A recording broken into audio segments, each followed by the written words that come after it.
Season की शुरुआत होती है हमारी फीमेल लीड मे की शादी से, जो शादी के ड्रेस में बहुत खूबसूरत लग रही होती है। मे आंखों में ढेर सारे ख्वाब सजाकर अपने दूल्हे के पास आती है, तो वो उसके सारे ख्वाब बेदर्दी से तोड़कर वहाँ से किसी और लड़की के पास चला जाता है और मे आंखों में दुख और आंसू लिए उसे जाता देखती रहती है। दूसरी तरफ हमारे हीरो केट की भी शादी हो रही होती है। वो अपनी ब्राइड को लेने के लिए जाता है, तो वो देखता है कि उसकी ब्राइड किसी और के साथ भाग रही है। नेक्स्ट सीन में हम मे को एक नाइट क्लब में ड्रिंक करते हुए देखते हैं। केट भी वहाँ जाता है और वो दोनों साथ ड्रिंक करने लगते हैं। क्लब में सब लोग उनके वेडिंग ड्रेसेस की वजह से उन्हें न्यूली वेड कपल समझ रहे होते हैं। वो दोनों जो बहुत स्ट्रेस में होते हैं, खुद को उस स्ट्रेस से निकालने के लिए शादी शादी खेलने लगते हैं और केट सबके सामने मे को रिंग पहनाता है। लेकिन लोगों की सिर्फ रिंग पर तसल्ली नहीं होती, वो उनसे किस करने को कहते हैं, जिस पर केट को तो कोई एतराज नहीं होता। वो मे को किस करने लगता है, लेकिन मे बेहोश हो जाती है।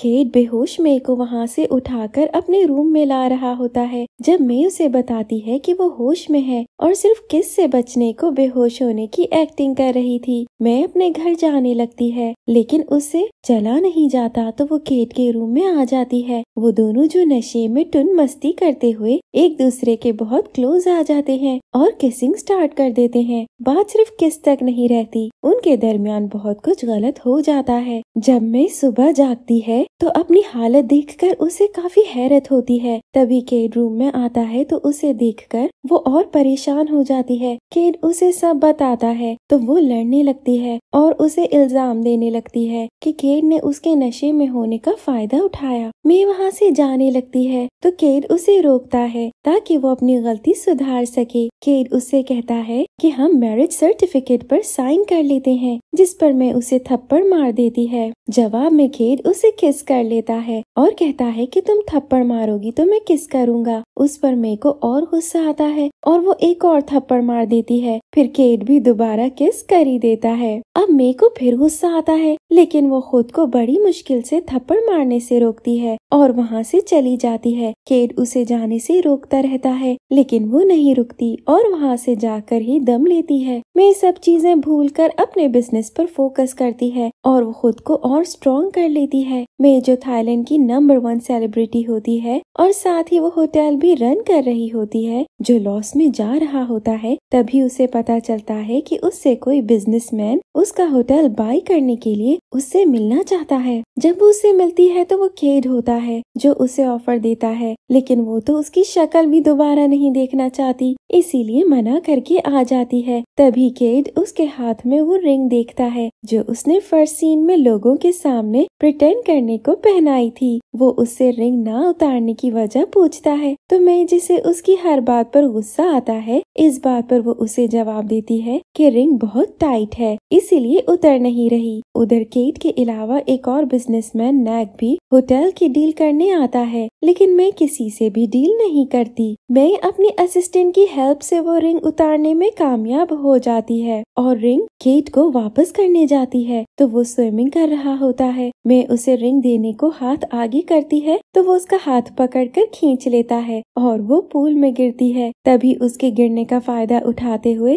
केट उसे पकड़कर किस कर देता है। तभी कोई मे को ढूंढते हुए नैक वहाँ आता है, तो मे वहाँ से चली जाती है और फिर वो सब चीजों से तंग आकर दूसरे सिटी चली जाती है। केट के पास एक जर्नलिस्ट आता है और वो उसे कुछ पिक्चर्स दिखाता है जो केट और मे की प्राइवेट पिक्चर्स होती हैं। वो जर्नलिस्ट केट से पैसों की डिमांड करता है और धमकी देता है कि अगर उसे पैसे ना मिले तो वो उनकी पिक्चर्स वायरल कर देगा। अब केट का परेशान होना बनता है। इसी परेशानी में वो मे के पीछे ही पहुंच जाता है। मे को वहाँ अपना एक्स उसकी वाइफ के साथ नजर आता है, तो वो बहुत हर्ट हो जाती है और उससे लड़ने लगती है। उसी वक्त केट वहाँ आकर सब देख लेता है और उसे अपनी गाड़ी में बिठाकर ले जाता है। मे रोने लगती है तो केट उसे हौसला देता है और बताता है कि तुम्हारे एक्स की वाइफ ही मेरी ब्राइड थी, इसीलिए मैं तुम्हारा दुख समझ सकता हूँ। फिर वो मे को अपने घर ले जाता है और उसे जर्नलिस्ट की धमकी का बताता है। केट मे को एक बार फिर मैरिज पेपर साइन करने की ऑफर करता करता है तो मे को हमेशा की तरह गुस्सा आता है और वो वहाँ से जाने लगती है। केट उसे रोकता है और किस करने लगता है। ऐसा लगता है जैसे केट उसे किस करने का मौका ही ढूंढता रहता है। अब मे जो उसके किस करने पर थोड़ा पिघल जाती है और उसकी बात सुनने को तैयार हो ही जाती है, लेकिन जब वो फिर से मैरिज कॉन्ट्रैक्ट की बात करता है तो उसे फिर गुस्सा आता है और वो उसे बातें सुनाती है कि सब मर्द एक जैसे होते हैं जो मौके का फायदा उठाते हैं। सिर्फ यही नहीं, वो उसे शैतान भी कह देती है। अब कोई भी खुद को शैतान कहलवाना कभी पसंद नहीं करता, इसलिए केट को भी गुस्सा आ जाता है और वो उसे कहता है कि मैं सिर्फ तुम्हारी हेल्प करने की कोशिश कर रहा था, लेकिन तुम्हें मुझ में इतनी ही बुराइयां नजर आती हैं तो ठीक है, मैं आइंदा तुम्हारे रास्ते में नहीं आऊंगा। मैं जिसे ये लग रहा होता है कि केट जर्नलिस्ट का नेम यूज कर रहा है और वो शादी करके उसका फायदा उठाना चाहता है, वो भी उसको पहाड़ में भेजकर अपने रास्ते चली जाती है। यहाँ हमें ये भी पता चलता है कि मे के डैड ने उसकी मॉम के साथ धोखा किया था और उसकी मॉम को शादी के बाद पता चला कि मे के डैड की पहले से बीवी और बेटा है। मे अपने डैड की वजह से सब मर्दों को धोखेबाज समझती है। फिर शादी वाले दिन दूल्हा के भाग जाने के बाद उसका यकीन और पक्का हो जाता है कि सब मर्द एक जैसे धोखेबाज होते हैं। मे की शूटिंग होती है, जिसके बाद वो घर जाने की तैयारी कर रही होती है। जब वही जर्नलिस्ट मे के पास आता है और उससे बात करने को कहता है तो मे उसकी कार में आकर उसकी बात सुनने लगती है। वो मे को भी धमकी देता है, लेकिन लड़की देखकर उसकी राल टपकने लगती है और मे से कहता है मैं तुम्हारे लिए आधी कीमत पर भी सौदा करने को तैयार हूँ, लेकिन उसके लिए तुमको मेरे साथ सोना होगा। ये कहकर वो उसके साथ बदतमीजी शुरू कर देता है और मे बहुत मुश्किल से उसकी कार से निकलने में कामयाब होती है और बेहोश हो जाती है। उसकी असिस्टेंट उसे हॉस्पिटल लेकर जाती है, जहाँ कुछ बेहतर होने पर मे केट को कॉल करती है और उसे मैरिज सर्टिफिकेट साइन करने वाली ऑफर पर बात करती है। तो केट, जिसे उसकी बातों पर बहुत गुस्सा होता है, वो उसकी मदद करने से अब साफ इनकार कर देता है। अब केट जो अंदर ही अंदर खुश हो रहा होता है कि मैं आखिरकार शादी के लिए मान ही गई, लेकिन उसे उसको अकड़ दिखा रहा होता है क्योंकि मैंने भी तो उसके साथ कम बुरा सलूक नहीं किया था, बेचारे को शैतान ही बना दिया था। मैं तो उसके मना करने पर उसकी हेल्प ना लेने का फैसला कर लेती है, लेकिन उसकी असिस्टेंट, जिसे नजर आ रहा होता है कि इस मसले का और कोई हल नहीं है, वो केट को कॉल करती है और उसे सारी सिचुएशन बताती है कि किस तरह जर्नलिस्ट ने मे को धमकाने और हरास करने की कोशिश की। ये सुनकर केट, जो मे को पसंद करने लगा था, गुस्से से फौरन खड़ा होता है और सारी मीटिंग्स कैंसिल करके मे से मिलने पहुंच जाता है। वहाँ मे नेक से मिल रही होती है। वो मे के हाथ पर किस करता है, जो केट देख लेता है। अब केट का रिएक्शन जो हम जानते हैं, वो उस आदमी का हाथ जोर से पीछे करता है और मे को उठाकर वहाँ से ले आता है। नेक्स्ट सीन में हम मे और केट को फाइनली मैरिज पेपर पर साइन करता देखते हैं। केट की तो खुशी के मारे स्माइल ही नहीं खत्म हो रही होती और मे का नखरा भी उरूज पर होता है। वो दोनों अपनी शादी की पिक्चर्स अपलोड कर देते हैं और इस तरह उस जर्नलिस्ट का सारा मंसूबा खाक में मिल जाता है। केट और मे प्रेस कॉन्फ्रेंस करते हैं तो केट बताता है कि वो पहली नजर में ही मे के प्यार में पागल हो गया था। केट का मे के लिए प्यार देखकर जर्नलिस्ट बहुत इम्प्रेस होते हैं कि ऐसा प्यार करने वाला हस्बैंड तो नसीब से ही मिलता है। अब केट मे को अपने घर शिफ्ट होने का कहता है तो मे कहती है, उसे वार्निंग देती है कि ये सिर्फ पेपर मैरिज है, जिस पर केट उसे समझाता है कि दुनियादारी के लिए उन्हें एक दूसरे पर जान निछावर करने वाले कपल की तरह ही रहना होगा। मे को भी उसकी बात समझ आ ही जाती है और वो उसके घर शिफ्ट हो जाती है, जहाँ वो अपने फ्रेंड्स को डिनर पर बुलाते हैं और इस तरह सब लोग उनकी शादी के बारे में जान जाते हैं। मे केट के घर शिफ्ट तो हो जाती है, लेकिन उसे जब पता चलता है कि केट के घर में सिर्फ एक ही बेडरूम है तो वो काफी परेशान होती है। बेचारी केट के सोने तक जागने की कोशिश करती रहती है क्योंकि वो चाहती है कि केट पहले सो जाए तो वो बेफिक्र होकर सो सके, वरना केट का क्या पता, एक तो मर्द है, फिर उसे बात बात पर किस करने की भी आदत है, लेकिन नींद तो सूली पर भी आ जाती है तो वो भी सो जाती है और केट उसे उठाकर बेड पर लिटा देता है। नेक्स्ट डे केट शॉपिंग के लिए जाती है तो उसका एक्स वहाँ आ जाता है और उसे फूल देते हुए उससे माफी मांगता है। मे उससे फूल ले लेती है तो वो सीन मीडिया वाले कैच कर लेते हैं और उसे खूब मिर्च मसाला लगाकर पेश करते हैं। उधर केट भी मे को उसके एक्स के साथ बात करता देखता है तो उसे गुस्सा आ जाता है। मे का एक्स उससे फाइनेंशियल हेल्प के लिए कह रहा होता है और वो बात करते हुए मे को गले लगा लेता है तो केट की बर्दाश्त खत्म हो जाती है और वो आकर मे को उससे अलग करता है और अपने साथ ले जाता है। केट मे से कहता है कि मैं पेपर्स पर ही सही पर तुम्हारा शौहर हूँ, मेरी इज्जत का भी कुछ ख्याल कर लो। जिस पर मैं उसे बताती है कि वो सिर्फ उसकी हेल्प करना चाहती थी। मतलब एक बंदे ने शादी वाले दिन छोड़ दिया और मैंने उसके एक बार ही माफी मांगने पर